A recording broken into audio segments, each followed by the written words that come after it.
Listen close, and I'll tell you of Darby O'Gill. Not the man you think you know, but the mischief maker of the hidden places, whose daring stretched the edges of our world. In the heart of a glen where the hedgerows lean in, as if whispering secrets, Darby lived in a cottage built of grey stones. Stones he swore were older than any tale ever told. By day he tilled his fields of oats and potatoes, the wind carrying the creak of his plough and the soft cluck of his hens. But when twilight draped its velvet cloak over the hills, Darby swapped his workman's jacket for a storyteller's cloak of shadow, drawing neighbours to his hearth with the promise of wonders unseen.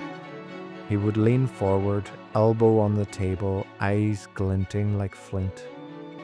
"I've danced upon dew in fairy rings," he'd begin, "and outwitted sprites with nothing but my wits." A hush would fall as if the walls themselves strained to hear. Darby spoke of the good people, tiny in stature but vast in cunning, creatures of leaf and moonlight who guarded their realms with all the fierceness of kings. One evening, when the moon was just a sliver and fog pooled like slow rivers in the hollows, Darby felt the pull of adventure stronger than any yarn he'd spun.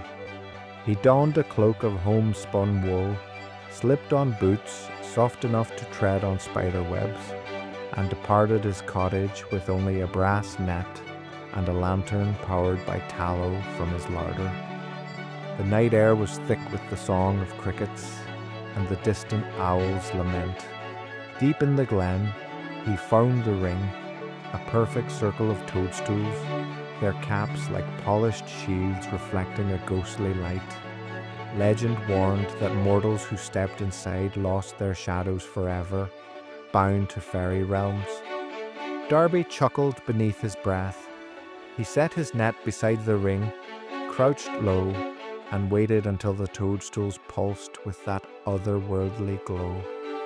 At the stroke of midnight, the earth itself seemed to sigh, and a swirl of silver mist lifted from the ring's edge.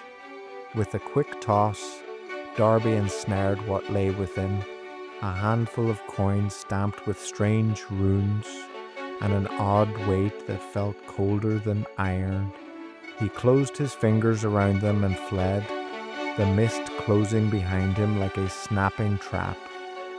By the time he returned, the night was almost gone. He crept into his attic, where dust motes danced in dawn's first light, and emptied the coins into an old oak chest. Each piece gleamed like a smouldering ember, and Darby felt a thrill he'd never known from plough or harvest. To him, these were trophies, proof that man could, if he dared, crack open the thin door to fairy tale realms. Yet victory tastes bitter when it draws jealous eyes. That very dawn, Darby discovered tiny prints tracing from his windowsill to the hearth, a trail made by feet no larger than a child's hand. And on his pillow lay a single green feather, soft as mist yet sharper than any blade. He tucked it into his coat for safekeeping, though every hair on his neck stood to attention. At O'Connell's tavern that night, Darby displayed a single coin on the bar.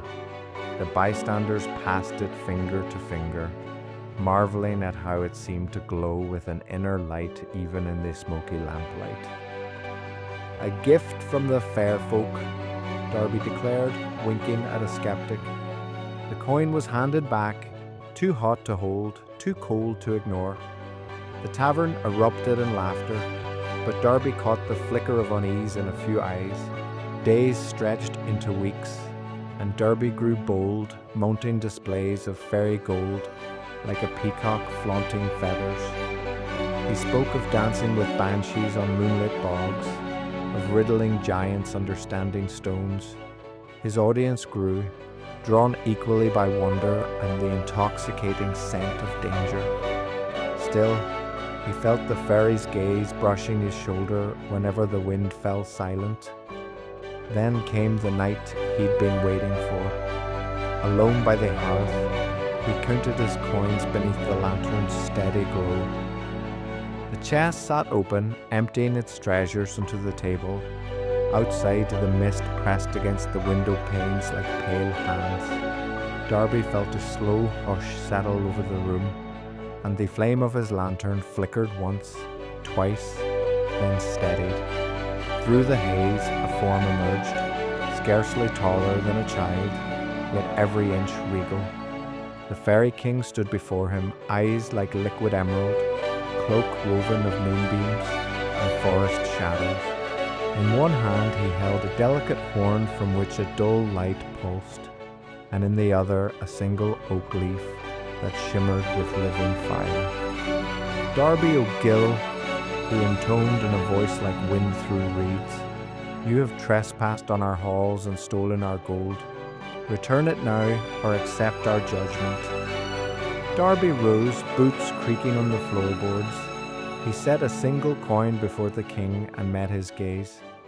"Your Majesty," he said, voice calm though his heart raced, "I offer a game. We each share one secret, and the truer of the two wins. Should you lose, you leave this gold with me. Should I lose..." He paused for effect. "I surrender my tales to your keeping." A ripple of laughter wound through the room, and the king inclined his head. "Tell your secret first," he commanded. Darby leaned forward, lantern light dancing in his eyes. "I once laughed so loudly beneath a cairn that the stones shook, and I saw the face of the earth behind its own mask." He smiled, part triumph, part mischief. The king's turn came. He whispered a name, ancient and half forgotten, one that thrummed with the power of things grown wild and free. The air trembled. Darby felt a shiver in his bones. Between them hung a silence thick as the morning fog. Then the king's horn glowed bright, and he bowed. "You have spoken the truest secret, mortal. The gold is yours to keep this time." With a swirl of mist he vanished, leaving Darby alone in the aftermath, the lantern guttering to darkness. The chest lay open, coins untouched, yet Darby felt richer than ever. Centuries later, travellers to that glen still speak of the ember-cold coins, and of footprints by the hearth that vanish at dawn. They say that on fog-laden nights you can hear Darby's laughter drifting through the mist, an echo of daring and delight, reminding all who wander there that magic lives where courage meets curiosity.